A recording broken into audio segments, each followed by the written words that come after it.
If the maid hadn't spilled that coffee, I would not be here telling you this story today. I remember the sound first, the fragile crack of porcelain against marble, sharper than it should have been in a quiet kitchen at 8:30 in the morning. The cup slipped from Elena's hands and shattered across the white tile, dark coffee spreading like a stain that refused to be ignored. Vanessa froze. For just a second, her smile disappeared. Then it came back, too quickly, too tight. "Oh my goodness," she said, pressing a hand to her chest as if she had been the one startled. I stood there in my own kitchen, 72 years old, steady on my feet, watching the two women in front of me as though I were seeing them for the first time. That morning was supposed to be simple. We had a 10 o'clock meeting with the family attorney downtown, a polished office on the 15th floor overlooking the river. The agenda was routine, at least that was what Daniel had told me. A review of the Whitmore family trust, some minor adjustments after my husband passed 3 years ago, nothing urgent. Vanessa had insisted on driving me. She had insisted on making my coffee too. "You shouldn't have to do a thing today, Margaret," she'd said earlier, her voice warm and honeyed. "You've been through enough." I have learned, over 7 decades, that warmth can be measured by more than tone. It can be measured by the eyes. Vanessa's eyes that morning were bright, but not soft. They were alert, calculating. I noticed it when she handed me the mug, white porcelain with a thin gold rim. "Extra cream, just the way you like it," she said. "I don't take cream." I almost corrected her, but she was already turning toward the sink. I lifted the cup anyway. There was a faint metallic scent beneath the coffee, subtle, easy to dismiss. I told myself I was imagining it. Grief changes your senses. Age does too. Before the rim reached my lips, Elena moved. She had worked in our home for 9 years, quiet and dependable, the kind of presence that fades into the background until you truly need it. Her elbow clipped the side of the mug with surprising force. The cup flew from my hand. Coffee splashed across the counter, dripped onto the floor. And then the porcelain shattered. "I'm so sorry," Elena whispered, but she wasn't looking at me. She was looking at Vanessa. And she was pale. Vanessa's reaction was not relief that I hadn't been burned. It was anger. A flash of it, sharp and unguarded. "You need to be more careful," she snapped, her voice low and controlled. Too controlled. I bent slowly, not because I needed to, but because it gave me time to think. At my age, people assume slowness is weakness. It isn't. It is observation. I watched Vanessa step forward quickly, almost too quickly, to gather the broken pieces herself. She didn't want Elena touching them again. She didn't want anyone else touching that liquid spreading across the tile. "I'll make another," she said, forcing brightness into her tone. "We're going to be late." "Late for what? A routine meeting?" I straightened and met Elena's eyes. She shook her head once, almost imperceptibly. It was not clumsiness. It was intention. Something inside me, something that had been quiet since my husband died, stirred awake. I have lived long enough to know that danger rarely announces itself with sirens. It arrives politely. It offers you coffee. On the drive downtown, Vanessa kept glancing at me in the rearview mirror. "Are you feeling all right?" she asked twice within 10 minutes. I assured her I was perfectly fine. In truth, I felt clearer than I had in months. The river outside the attorney's building moved steadily, indifferent to human schemes. The elevator ride to the 15th floor was silent except for the hum of cables. Vanessa's hand rested lightly on my elbow as we stepped out, guiding, steering. Protective on the surface. Possessive underneath. The receptionist greeted us with a practiced smile. Daniel was already inside the conference room, reviewing documents. When he saw me, he stood and kissed my cheek. "Morning, Mom. Ready to get this wrapped up?" His tone was casual, unaware. I studied my son's face, searching for shadows of knowledge. I found none. Vanessa placed her handbag carefully on the polished table and took a seat beside him, close enough that their shoulders touched. We just need to go over a temporary clause, she said smoothly, flipping open a folder before the attorney had even begun. Temporary. The word lingered in the air. The attorney adjusted his glasses and cleared his throat. Mrs. Whitmore, this is a standard medical oversight provision, activated only if there is concern about cognitive capacity.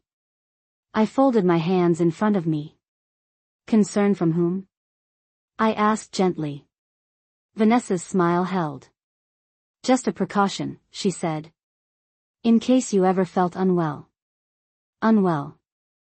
I thought about the metallic scent. The extra cream I never asked for. The cup that never reached my lips. If Elena had not moved when she did, if that coffee had settled into my bloodstream, would I have felt lightheaded by now? Would I have appeared confused in this very chair, under fluorescent lights, in front of legal witnesses? Would a temporary clause have become something far more permanent? I felt a calm settle over me, cool and deliberate. I did not need to accuse anyone. Not yet. I only needed to remember every detail. The sound of porcelain. The look in Elena's eyes. The way Vanessa's fingers trembled for half a second before she clasped them together. If the maid hadn't spilled that coffee, I might have signed away more than a document that morning. And the most dangerous thing about it was this: Vanessa believed I hadn't noticed a thing. The meeting did not end the way Vanessa expected. I did not refuse the clause outright. I did not accuse her of anything. I simply leaned back in the leather chair and asked the attorney to explain every sentence slowly, as though I were a student determined to understand the fine print. Vanessa shifted beside Daniel, her knee bouncing once under the table before she forced it still. The river outside the wide windows moved steadily, sunlight glinting off the surface, indifferent to the tension in that polished room. The attorney cleared his throat and began outlining the provision again, this time in more detail. If I were deemed temporarily unable to make sound decisions due to illness, medication, or diminished capacity, Vanessa would assume limited authority over certain financial accounts until I was evaluated by a physician. It sounded harmless on the surface. Protective, even. I nodded thoughtfully. And who initiates that concern? I asked. The attorney glanced at Vanessa before answering. A close family member may request an evaluation if there is observable impairment. Observable impairment. The words echoed quietly in my mind. I pictured myself lightheaded, disoriented, perhaps struggling to answer basic questions after consuming something I did not understand. It would not take much. I am not fragile, but at 72 the body does not recover as quickly as it once did. Vanessa folded her hands neatly on the table. We just want to make sure everything is secure, she said, her voice smooth. Daniel squeezed her hand absent-mindedly, unaware of the currents moving beneath the surface. I smiled, calm and measured. Security is important, I said. Especially when misunderstandings can happen. For a brief moment, Vanessa's eyes flickered toward mine, searching. I allowed her to find nothing there. The attorney continued speaking, but I had already made my decision. I would prefer to postpone signing this specific clause until I have it reviewed independently, I said gently. There is no rush, is there? Vanessa inhaled, barely noticeable, but sharp. It is just a formality, she replied quickly. We are all here already. I turned toward Daniel instead of her. Your father taught me never to sign anything the first time I see it, I said. He believed in patience. Daniel hesitated, then nodded slowly. That makes sense, Mom. We can revisit it. The attorney gathered the documents without protest. Vanessa's smile returned, but it no longer reached her eyes. Of course, she said. We only want what is best for you. When the meeting concluded, Vanessa insisted on stopping for lunch. I declined politely, claiming I felt tired. In truth, I wanted distance. I wanted quiet. Daniel offered to drive me home, but Vanessa reminded him of a conference call he had scheduled at noon. She volunteered again. On the ride back, the car felt smaller than usual. The leather seat seemed to hold the faint scent of her perfume, something floral and expensive. She kept the radio low, classical music filling the silence between us. You seemed hesitant in there, she said after a few minutes. Are you feeling well? There it was again. The question wrapped in concern. I looked out the window at the passing storefronts and tree-lined sidewalks. I feel perfectly fine, I answered. Why would you ask? No reason, she said quickly. I just worry. I nodded slowly. Worry can be sincere. It can also be strategic. When we pulled into the driveway, Elena was standing near the kitchen window, watching. Not openly, but carefully. As soon as I stepped inside, she approached me quietly while Vanessa disappeared upstairs. Mrs. Whitmore. She whispered, her voice trembling slightly. May I speak with you? I led her into the small sitting room off the kitchen, closing the door softly behind us. Up close, I could see that her hands were still shaking. You did not spill that coffee by accident, I said gently. It was not a question. Her eyes filled with relief and fear at the same time. I am sorry, she said.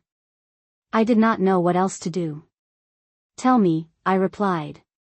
She swallowed hard. I came into the kitchen early this morning. Mrs. Vanessa was already there. She told me she would prepare everything herself and that I should wait. But I saw her open a small bottle from her handbag. She poured something into your cup and stirred it quickly.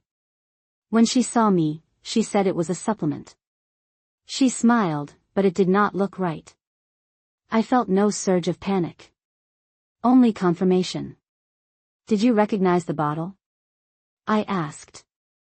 No, Elena said.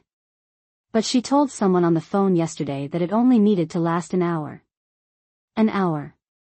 Just long enough for confusion. Just long enough to question my clarity in a room full of legal documents. I folded my hands together in my lap. You did the right thing, I told her. But we must be careful. Elena nodded quickly. I was afraid, she admitted. If she knew that I saw, I placed my hand over hers, steady and reassuring. She believes I noticed nothing, I said. And that is exactly how it must remain. Upstairs, I heard the faint sound of Vanessa's footsteps crossing the hardwood floor. Calm, measured, unhurried. She believed the morning had been a minor inconvenience. A delay. Nothing more. What she did not understand was this: I had no intention of confronting her in anger. Anger is loud. It reveals too much. Patience, however, is quiet. And quiet people can listen very carefully. That afternoon, while Vanessa believed I was resting, I made 2 phone calls. The first was to the family attorney, requesting a private meeting the following day. The second was to my physician, scheduling a comprehensive evaluation. If someone intended to question my capacity, I would ensure the record spoke clearly. I did not yet know what had been in that cup. But I knew this much: the next move would not be hers. It would be mine. The following morning began with a stillness that felt deliberate, as if the house itself understood that something had shifted. I woke before sunrise, long before Vanessa's alarm would chime upstairs, and sat at the edge of my bed listening to the quiet hum of the heating system and the faint rustle of winter wind against the windows. At 72, sleep comes lightly, but clarity can come early. I dressed carefully in a navy wool suit I had not worn since my husband's memorial service, not out of mourning, but out of respect for serious conversations. The fabric felt structured, grounding. When I entered the kitchen, Elena was already there, her movements cautious, almost rehearsed. She did not offer to make coffee. Instead, she set a kettle on the stove and placed a sealed box of tea on the counter, still wrapped in plastic. A small gesture. A thoughtful one. Thank you, I said quietly. She nodded, relief softening her shoulders. Vanessa appeared 15 minutes later, dressed in a cream blouse and tailored slacks, her expression composed. You are up early, she observed, glancing briefly at the untouched coffee machine. I have an appointment, I replied, pouring hot water into a porcelain cup that had never left my sight. Just a routine checkup. Her eyebrows lifted slightly. Is everything all right? The concern was measured, careful. Perfectly, I answered. At my age, routine matters. I left before she could offer to drive me. Instead, I called a car service and sat in the back seat watching the city move past in steady rhythm. The medical office was located 3 miles from our home, a modern building with wide glass doors and neutral carpeting. Dr. Henderson had been my physician for nearly 15 years. He greeted me with professional warmth, unaware of the undercurrent beneath my visit. You look well, Margaret, he said as we settled into his office. What brings you in so suddenly? I folded my hands in my lap. I would like a full evaluation, I said calmly. Cognitive assessment included. And I would also like blood work performed immediately. He studied me carefully. Any symptoms? No, I replied. That is precisely the point. Within an hour, I had completed memory recall exercises, balance tests, and routine examinations. My blood was drawn and labeled with precise documentation. Dr. Henderson reviewed the preliminary cognitive results with a faint smile. Your mind is sharper than most people 20 years younger, he said. I felt a quiet sense of satisfaction. Please document everything thoroughly, I requested. And if possible, expedite the laboratory analysis. He nodded, sensing that this was not casual curiosity. When I left the building, the winter air felt crisp and steady against my face. I did not rush home. Instead, I went directly to the attorney's office for the private meeting I had scheduled. The receptionist greeted me with mild surprise, but ushered me in without delay. Mr. Collins closed the door behind us and took a seat across from me. You sounded concerned on the phone, he said. I placed my handbag carefully on the desk and removed a folded napkin sealed inside a small plastic bag. It contained a faint brown stain from the previous morning.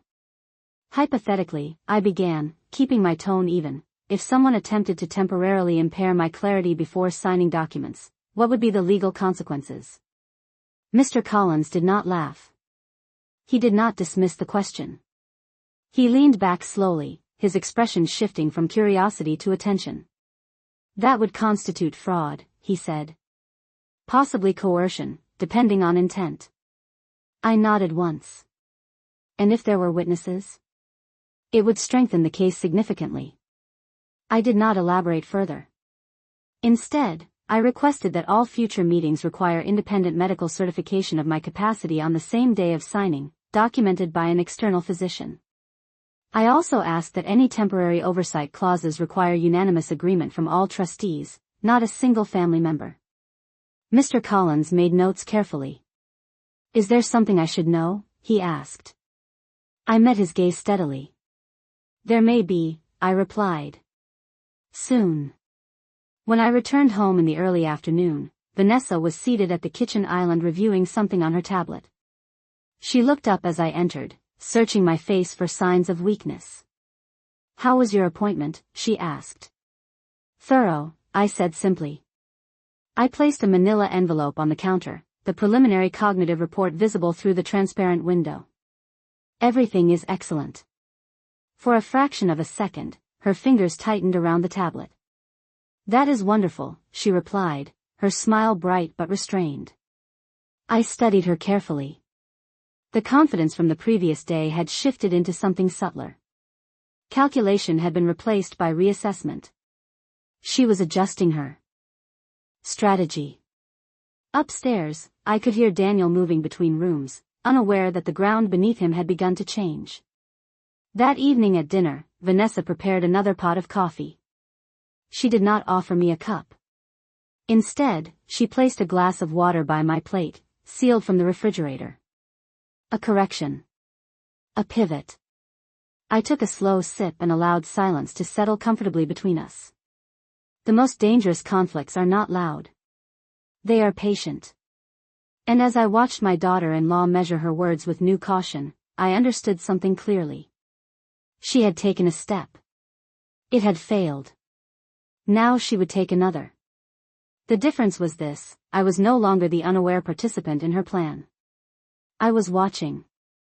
And I was documenting everything. 2 days passed without incident, and that was precisely what unsettled me. Silence, when it follows a failed attempt, is rarely surrender. It is recalibration. Vanessa moved through the house with renewed gentleness, her tone softened, her offers of assistance measured and careful. She asked about my sleep. She suggested we reorganize old photo albums together. She even proposed a weekend brunch with friends from the country club, as though nothing beneath the surface had shifted. I accepted each suggestion with the same steady composure. At my age, people mistake calm for naivety. They forget that calm can also be strategy. Late Thursday afternoon, while Vanessa was out running errands and Daniel remained at his office downtown, I invited Elena to sit with me at the small writing desk in the den. The winter light filtered through the tall windows, casting long reflections across the hardwood floor. I opened my leather-bound planner and began noting dates, times, conversations. We will not accuse, I told Elena quietly. We will document. She nodded, her posture straighter now, less fearful. There are cameras in the house, she said softly. Only at the front door and driveway. I considered this carefully. Then we will install more, I replied. That evening, I contacted a security company recommended by one of my neighbors. By Friday morning, discrete interior cameras were positioned in the kitchen and near the hallway leading to the study. They were not hidden in secrecy but installed under the explanation of general home security. Vanessa observed the technicians' work with a polite smile. It is good to feel safe, she said lightly. Exactly, I answered. Safety, after all, is a matter of perspective. On Saturday, the laboratory results from Dr. Henderson arrived through the secure patient portal. I logged in alone, seated at my desk with the door closed. The screen illuminated the room softly as I reviewed the report. No abnormalities in my system. No sedatives. No unusual substances. Relief did not wash over me. Instead, confirmation settled quietly. The cup had never reached my lips. There was nothing to detect. Whatever Vanessa had added had been meant for that morning only, for that single hour. It had been calculated, not reckless. I printed the results and placed them inside a sealed envelope marked with the date. Then I made another call to Mr. Collins. I would like to amend the trust structure, I told him calmly. Specifically, I want to add a conditional clause regarding misconduct or attempted coercion. There was a pause on the line. Are you certain? He asked. Very, I replied. Sunday evening, Vanessa suggested we review financial summaries together in preparation for a follow-up meeting. Daniel agreed readily, unaware that this gathering would serve more than one purpose. We sat at the long dining table, documents spread neatly between us. The new cameras captured everything silently. Vanessa leaned forward, pointing to columns of numbers, her voice steady. If we streamline these distributions, she explained, it will simplify oversight in case of emergency. Emergency. There was that word again. I watched her carefully, noting the precision of her phrasing. Daniel listened attentively, trusting. I felt a brief ache for my son, for the simplicity of his faith. When she finished speaking, I reached for my glass of water, deliberately choosing one I had poured myself. You have been very attentive, I said gently. But oversight works both ways. She blinked once. What do you mean? Transparency protects everyone, I replied. It ensures that no one misunderstands intentions. The room fell quiet. The only sound was the faint ticking of the wall clock. Vanessa's smile remained in place, but it had grown thinner. Later that night, after Daniel had gone upstairs, I remained seated at the table reviewing the pages alone. Vanessa lingered in the doorway. You seem different lately, she said carefully. More guarded. I met her gaze without hostility. I have learned that clarity requires vigilance, I answered. Especially when circumstances change. She studied me. For several seconds, searching again for weakness, for uncertainty. She found none. You can trust me, she said softly. Trust is a fragile currency. It cannot be restored with reassurance alone. I trust documentation, I replied evenly. She said nothing further. When she turned away, her posture remained composed, but her steps were slightly quicker than before. Upstairs, I could hear the faint murmur of her voice as she joined Daniel in their bedroom. I did not strain to listen. I did not need to. Strategy does not depend on overheard whispers. It depends on preparation. That night, before I went to bed, I opened the safe in my closet and placed inside it copies of the medical evaluation, the laboratory report, and the amended trust draft Mr. Collins had sent for review. Each page represented more than protection. It represented awareness. If Vanessa believed the morning of the spilled coffee had been an unfortunate interruption, she was mistaken. It had been the moment the balance shifted. She had assumed I would react with fear or confrontation. Instead, I had chosen structure. And structure is difficult to undermine. As I turned off the bedside lamp, the house settled into quiet once more. The heating system hummed softly. Somewhere down the hall, a door closed. I lay awake for several minutes, not in anxiety, but in calculation. Vanessa was intelligent. She would recognize that her initial plan had failed. Intelligent people rarely abandon ambition after one misstep. They refine it. The question was no longer whether she would try again. The question was how. And this time, I would be ready. Monday arrived with a brittle kind of brightness, the winter's sun reflecting sharply off the frost that lined the edges of the lawn. I stood at the kitchen window with a cup of tea I had prepared myself, watching Daniel's car pull out of the driveway at 7:45 sharp. Vanessa remained inside, moving slowly through the house with deliberate calm. The previous week had not frightened her. It had educated her. That much was clear. She had stopped offering to prepare my drinks. She no longer hovered during conversations with the attorney. Instead, she had shifted towards something subtler. Influence rather than interruption. That morning, she joined me at the kitchen island with a folder in her hands. I spoke with Daniel about consolidating some accounts, she said. Lightly, placing the folder on the marble surface. It would reduce tax exposure and simplify reporting. Her tone was smooth, almost conversational, but the timing was not accidental. I glanced at the folder without opening it. Simplify for whom? I asked gently. She smiled. For all of us. There was that phrase again. All of us. A phrase that often disguises singular intent. I slid the folder back toward her. Send it to Mr. Collins directly, I replied. He reviews everything now. Her fingers paused on the paper, barely perceptible, but enough. Of course, she said. I just thought we could discuss it informally first. Informal discussions leave no record. I sipped my tea. Formality protects families, I answered calmly. She studied me for a moment longer than necessary, then gathered the folder and excused herself.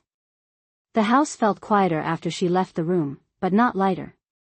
That afternoon, while Vanessa attended a charity planning meeting, I reviewed the footage from the newly installed kitchen camera. The timestamp from the morning of the spilled coffee appeared clearly in the corner of the screen. I watched Vanessa enter the kitchen alone at 8:12. I watched her remove a small amber vial from her handbag. I watched her tilt it briefly over the cup before stirring. There was no dramatic gesture, no visible hesitation. Only precision. Elena entered seconds later, her posture stiff, her gaze lowering as she approached the counter. Then came the spill. The footage did not capture the contents of the vial in detail, but it captured intent. That was enough. I copied the file onto a secure drive and placed it inside the safe with the medical records. Evidence does not need to be displayed immediately to be powerful. It only needs to exist. When Vanessa returned home that evening, she appeared composed, perhaps even confident. She carried a bakery box tied with a ribbon. I picked up your favorite lemon cake, she said warmly. Just because. Just because is rarely just because.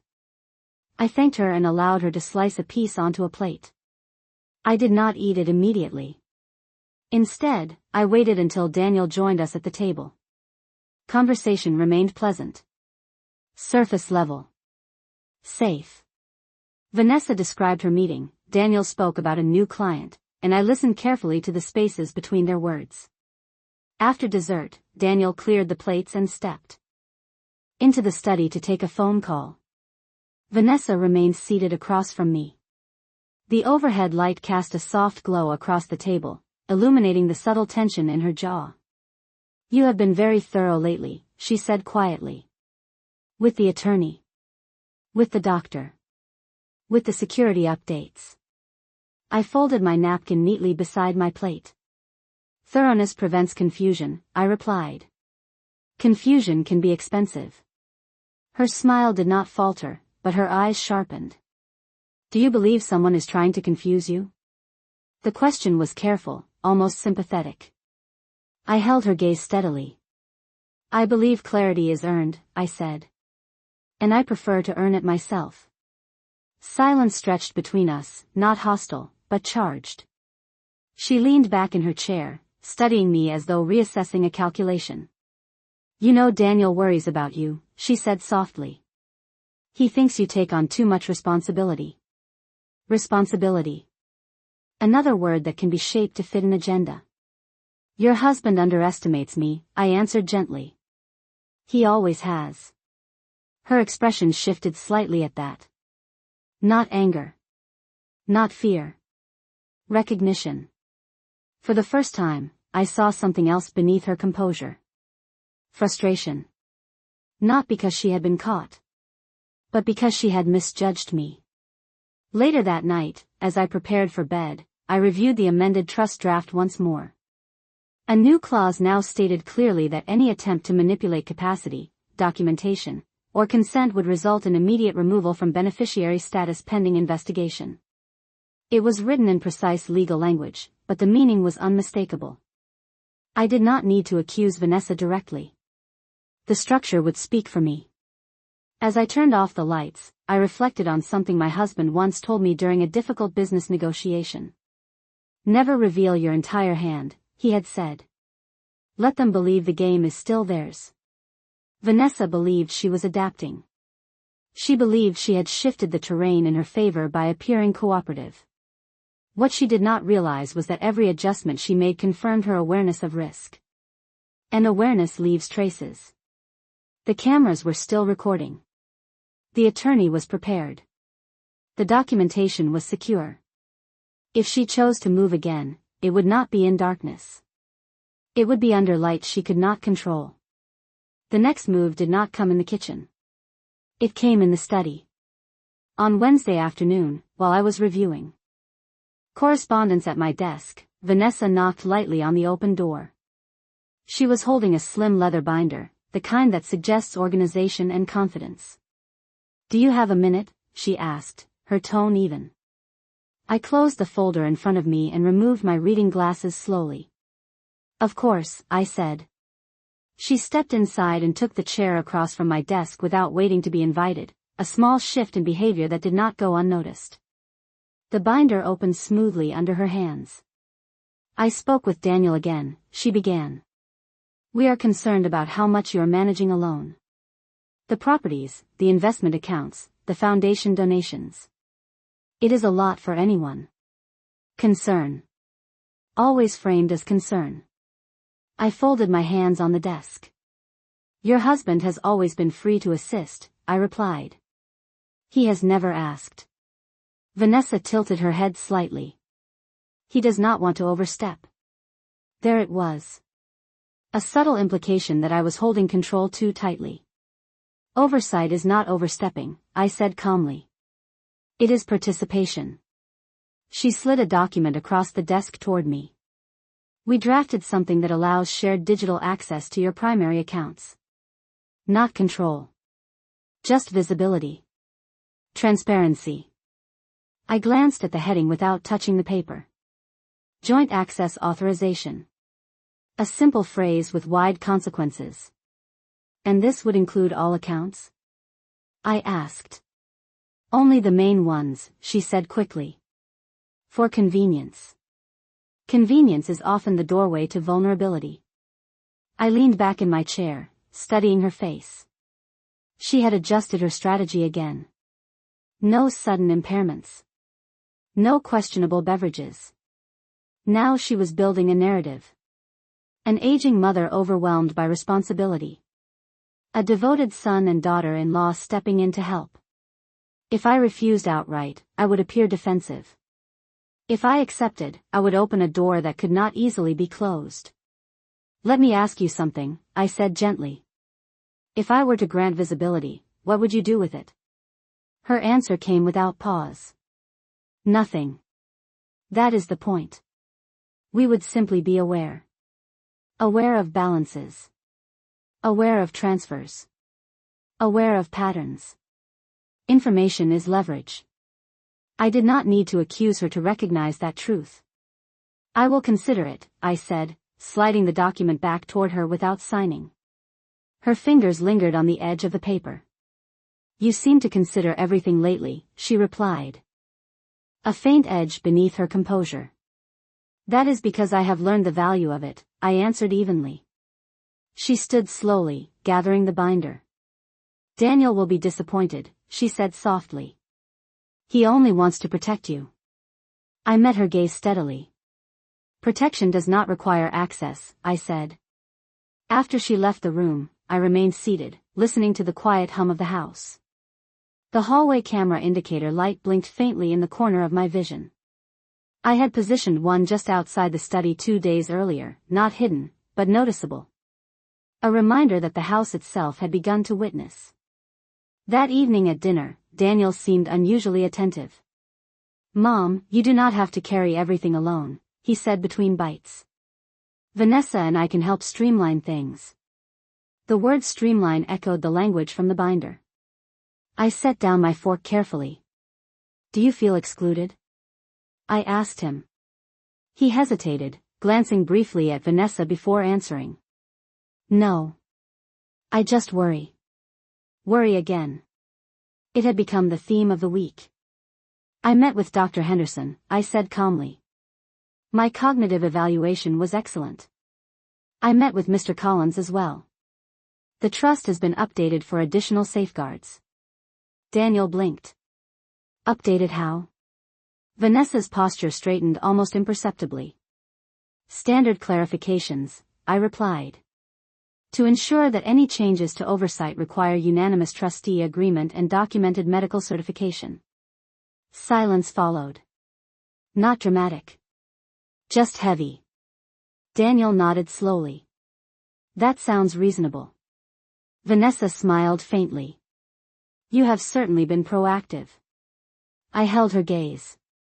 Proactivity prevents misunderstandings. Later that night, after Daniel had fallen asleep, Vanessa knocked once on my bedroom door. I opened it halfway. I hope you know I would never do anything to harm you, she said quietly. Her voice was softer than I had ever heard it. There was no visible anger. No obvious calculation. Just measured sincerity. Intent is revealed over time, I answered gently. And time has a way of clarifying everything. She searched my face for accusation, for confrontation. She found neither. We are family, she said finally. Yes, I replied. That is precisely why clarity matters. She stood there for another second before turning away. I closed the door softly and returned to the desk beside my bed. I opened the secure drive and reviewed the footage once more, not out of obsession, but out of discipline. Every plan Vanessa had attempted shared one pattern. She moved quietly. She framed each action as protection. She relied on Daniel's trust to smooth the edges. What she did not understand was that I had begun moving just as quietly. The attorney was prepared. The documentation was strengthened. The cameras were recording. And now, the language she used at dinner had confirmed something important. She and Daniel had discussed shared access in detail. This was not a spontaneous suggestion. It was coordinated. I shut down the computer and turned off the lamp. Outside, the wind pressed softly against the windows. Inside, the house remained still. She believed she was building a case for involvement. In truth, she was building a record of intent. And records, unlike narratives, do not depend on persuasion. The shift became visible the following Friday, not in words but in behavior. Vanessa stopped approaching me directly about documents. Instead, she began speaking to Daniel in lowered tones that were meant to sound private but carried just far enough to reach the hallway. "She is isolating herself," I heard her say once as I passed the staircase. "It is not healthy." The statement was carefully chosen. Not accusatory. Not hostile. Concern framed as observation. I did not pause. I did not acknowledge it. But I noted the phrasing. Isolation suggests vulnerability. Vulnerability invites intervention. That afternoon I invited Daniel to join me in the study alone. No folders. No tension. Just a simple conversation. He looked slightly uneasy when he closed the door behind him, as though he sensed he was stepping into territory he had not fully mapped. "You wanted to talk?" he asked. I gestured toward the armchair across from mine. "Sit," I said gently. He complied, leaning forward with his hands clasped loosely. I studied my son carefully. 45 years old. Intelligent. Capable. Still carrying traces of the boy who once asked me to check under his bed for imagined dangers. "Do you believe I am struggling?" I asked him calmly. He blinked at the directness. "No," he said quickly. "Of course not." "Then why does your wife speak as though I am?" He hesitated. The silence stretched just long enough to confirm that this had been discussed more than once. "She just worries," he said finally. "She thinks you take on too much." I nodded once. "And you?" He exhaled slowly. "I think you have. Always handled everything. Maybe too much." It was not accusation. It was habit. He had grown accustomed to my steadiness. It had become invisible to him. "There is a difference between independence and incapacity," I said softly. "Do you understand that?" He met my eyes. "Yes." "Then understand this as well," I continued. "I have had a full medical evaluation. My cognition is strong. My judgment is intact. If someone suggests otherwise, it must be based on evidence, not narrative." His posture shifted slightly. "No one is suggesting anything," he said. I did not challenge the statement. Instead, I reached into the drawer beside my chair and removed a sealed envelope. I handed it to him without ceremony. "That is a copy of my evaluation," I said. "Keep it." He opened it slowly, scanning the first page. His expression changed, not dramatically, but enough. Relief mixed with confusion. "Why are you giving this to me?" he asked. "Because I want you informed," I replied. "Not influenced." The word lingered between us. He closed the envelope carefully. "Vanessa just wants transparency," he said. "Transparency is mutual," I answered. "It does not flow in one direction." That evening at dinner, Vanessa's demeanor had shifted again. She was composed, but there was a sharper edge beneath her politeness. She asked Daniel about the envelope. He told her. I watched the exchange quietly. She nodded once, too quickly. "That is good," she said. "Very responsible." Responsible. The word was neutral, but her tone was measured. After the meal, I retreated to the den and reviewed the hallway footage from earlier in the week. I saw Vanessa pausing outside the study door more than once. Not long enough to be obvious. Long enough to listen. She was mapping the terrain just as carefully as I was. On Saturday morning, she initiated a new tactic. "We are hosting a small gathering next week," she announced at breakfast. "Just a few friends and 2 board members from the foundation. It will reassure everyone that everything is stable. Reassure. The language was deliberate. Public perception was now part of her strategy. If she could frame the narrative externally, any internal resistance from me would appear unreasonable. A gathering sounds pleasant, I said evenly. Send the invitations. She smiled, but the satisfaction in her eyes was unmistakable. She believed visibility would pressure me into appearing agreeable.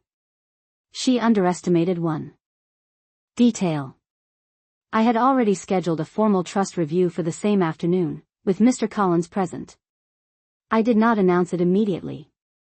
Timing is a quiet ally. That night, as I prepared my notes for the upcoming meeting, Elena knocked softly on the door. She asked me today if you have been forgetting things, she whispered. I did not react outwardly. And what did you say? I asked. I said no, she replied firmly. I nodded once. Good. Vanessa was not retreating. She was broadening the frame. If she could not create impairment, she would suggest it. If she could not secure direct access, she would seek consensus through perception. I closed my notebook and placed it neatly beside the medical reports and camera drive. The pattern had become clear. Each move was incremental. Each narrative carefully constructed. But every narrative leaves traces of intent. And intent, when documented, becomes leverage. As I turned off the lights, I understood something with complete clarity. Vanessa believed she was building support. In reality, she was constructing a case that would soon be presented under far brighter lights than she anticipated. The afternoon of the gathering arrived with an almost theatrical precision, sunlight streaming through the tall windows as though the house itself had been staged. Vanessa moved through the living room arranging floral centerpieces and adjusting crystal glasses with meticulous care. Her composure was immaculate. Every detail suggested harmony, stability, control. Daniel had invited 2 board members from the Whitmore Foundation, along with a close couple from the country club. The purpose, according to Vanessa, was simple reassurance. I watched quietly from the staircase landing for a moment before descending. She glanced up as I approached, her smile immediate. You look lovely, she said, taking in my tailored charcoal dress and pearl necklace. It will be good for everyone to see you engaged. Engaged. Visible. Present. I nodded gently. Visibility can be clarifying, I replied. The guests arrived promptly at 3 o'clock. Polite greetings filled the air, followed by the familiar cadence of small talk. The Foundation's senior board member, Mr. Halpern, shook my hand warmly. Margaret, you look wonderful, he said. We were eager to catch up. Vanessa hovered nearby, her hand resting lightly on Daniel's arm, as though framing the image she wanted the room to absorb. Stability. Unity. Oversight. Once everyone had settled in the living room with coffee and tea, Vanessa rose with a gracious smile. Before we relax, she began, Daniel and I thought it would be wise to discuss a few updates regarding the trust and foundation management. Purely procedural. Procedural. The word was gentle, but deliberate. She distributed slim packets across the coffee table. I noticed Daniel glance at me briefly, searching for approval. I offered a faint nod. Vanessa continued, we are proposing shared digital visibility on certain accounts to ensure transparency and continuity. It is important for everyone to feel secure about the structure moving forward. The language was polished. Rehearsed. Mr. Halpern cleared his throat. Has this been reviewed by counsel? He asked. Vanessa smiled. We are in the process. That was my cue. I folded my hands calmly in my lap and spoke without raising my voice. Actually, Mr. Collins is on his way. The room shifted almost imperceptibly. Vanessa's expression did not collapse, but it tightened. On his way, she repeated lightly. Yes, I said. I scheduled a formal trust review this afternoon. It seemed efficient to align discussions. Silence followed, not awkward, but weighted. Daniel looked between us, uncertain. 15 minutes later, the doorbell rang. Elena answered it, ushering Mr. Collins into the living room with professional composure. He greeted everyone courteously and took a seat across from me. Mrs. Whitmore requested that we clarify several structural amendments, he said, opening his briefcase. Vanessa remained poised, though I could see her fingers interlace more tightly than before. Mr. Collins continued, given recent concerns about capacity and oversight, additional safeguards have been drafted. Capacity. The words settled heavily in the room. Vanessa's smile flickered. Concerns, she echoed. Mr. Collins nodded. Standard precautions when such topics arise. He produced copies of the amended clause and distributed them methodically. Any attempt to question the principal trustee's cognitive capacity without independent medical certification, or any attempt to manipulate consent through external means, will trigger immediate suspension of beneficiary privileges pending investigation. The words were clinical. Precise. Unemotional. I felt every pair of eyes shift subtly in Vanessa's direction. She maintained her posture, though a faint color rose along her cheekbones. Daniel's brow furrowed. External means, he asked quietly. Mr. Collins adjusted his glasses. For example, introducing substances or misleading documentation to create temporary impairment. The air seemed to thin. Vanessa inhaled slowly. That is an extreme hypothetical, she said carefully. I met her gaze steadily. Hypotheticals are easier to prevent than to repair, I replied. Mr. Collins continued, furthermore, the trustee has undergone a comprehensive medical evaluation confirming full cognitive capacity. He placed the report on the table beside the amendment. Daniel stared at the document, recognition dawning. Mr. Halpern leaned back, his expression thoughtful. This seems prudent, he said. Transparency in both directions. Transparency. The word returned, but this time balanced. Vanessa's composure held, but her earlier certainty had shifted into calculation. She had planned to demonstrate unity. Instead, the framework had tightened. After the formal review concluded, conversation returned to neutral topics, though the tone had changed.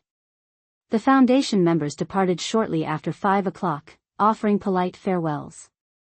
Once the door closed behind them, the house fell into a still quiet. Daniel turned toward Vanessa first. Why would something like that even be necessary, he asked. She opened her mouth, then paused. For the first time since this began, she did not have an immediate answer. I stood slowly, smoothing the fabric of my dress. Safeguards protect everyone, I said calmly. Especially families. Vanessa looked at me, not with anger, but with recognition. The terrain had shifted publicly now. Not through accusation. Not through confrontation. Through structure. And structure, once reinforced, is not easily dismantled. The house did not erupt after the guests left. It did not fracture into shouting or accusation. It settled into a silence so controlled that it almost felt ceremonial. Daniel remained standing in the center of the living room, the amended trust document still in his hand, his expression no longer confused but searching. Vanessa moved toward the kitchen slowly, gathering empty cups with deliberate care, as though maintaining normalcy could reverse what had just unfolded. I did not follow her. I waited. Patience reveals more than confrontation ever could. Daniel looked at me first. Mom, he said quietly, is there something I need to understand? His voice carried no hostility. Only uncertainty. I folded my hands lightly in front of me. There is something you need to recognize, I replied. Concern can be sincere. It can also be strategic. He frowned slightly. Are you saying, Vanessa? He did not finish the sentence. I did not rush to complete it for him. Instead, I walked to the sideboard and retrieved a small envelope from the drawer beneath the silverware tray. I handed it to him. Without emphasis. Watch this, I said calmly. He opened the envelope and removed the flash drive inside. Now, he asked. Yes. We moved into the study together. I closed the door softly behind us. The hallway camera's small indicator light blinked steadily above the frame. Daniel inserted the drive into the desktop computer and opened the file. The footage filled the screen. The timestamp was clear. The kitchen. The cup. Vanessa's hand reaching into her handbag. The amber vial. The brief tilt. The stir. Elena entering seconds later. The spill.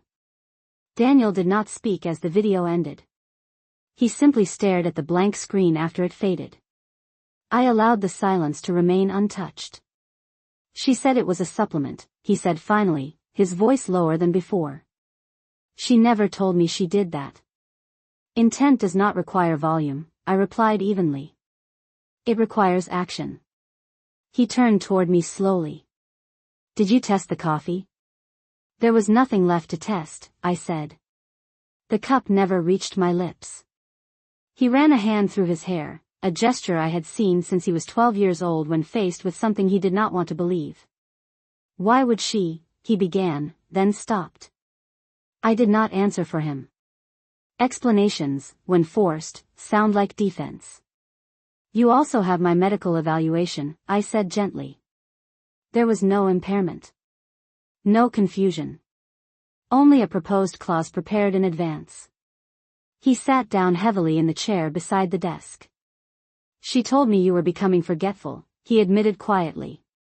She said you misplaced documents and repeated conversations. I felt no anger. Only clarity. Did you witness any of that yourself? I asked. He hesitated. No, that single word carried more weight than accusation ever could. A knock sounded lightly at the study door. Vanessa's voice followed, calm and measured. Is everything all right? Daniel did not respond immediately. He looked at me, then back at the screen. Come in, he said finally. She entered with the same composure she had maintained all afternoon. Her eyes moved from Daniel to the computer monitor and then to me. What is this? She asked lightly. Daniel turned the screen toward her and replayed the footage without commentary. For the first time since this began, her posture faltered. Not dramatically. Just enough. I was adding a vitamin supplement, she said after a moment. You know your mother refuses to take them. I remained seated. Without informing me? I asked softly. Without informing your husband? Daniel's jaw tightened. Why did you not tell me? He asked her quietly. She searched for footing. It was harmless, she said. I thought it would help her energy before the meeting. And the medical oversight clause, he pressed. That was already drafted, she replied quickly. It was just preparation. Preparation layered upon preparation. Narrative layered upon narrative. I stood slowly, steady and composed. There will be no further private additions to my food, my documents, or my accounts, I said calmly. Effective immediately, all trust oversight discussions will occur exclusively in the presence of counsel. Daniel's eyes remained on Vanessa. Did you think I would not find out? He asked quietly. She said nothing. Silence, when it replaces explanation, often tells the truth. I walked to the desk and removed one final document from the drawer. I have also exercised the conditional clause, I said evenly. Pending full review, beneficiary access adjustments are suspended. Daniel looked up sharply. Vanessa's breath caught, almost imperceptibly. Suspended, she repeated. Temporarily, I clarified. Until clarity is restored. I did not raise my voice. I did not accuse her of anything beyond what had been seen. The structure would handle the rest. Daniel stood slowly, the distance between him and Vanessa no longer symbolic but visible. We need to talk, he said to her quietly. They left the study together, their footsteps measured but no longer aligned. I remained seated for a moment, listening to the quiet hum of the house. Outside, the winter light had begun to fade, casting long shadows across the lawn. Inside, the balance had shifted fully. I had not screamed.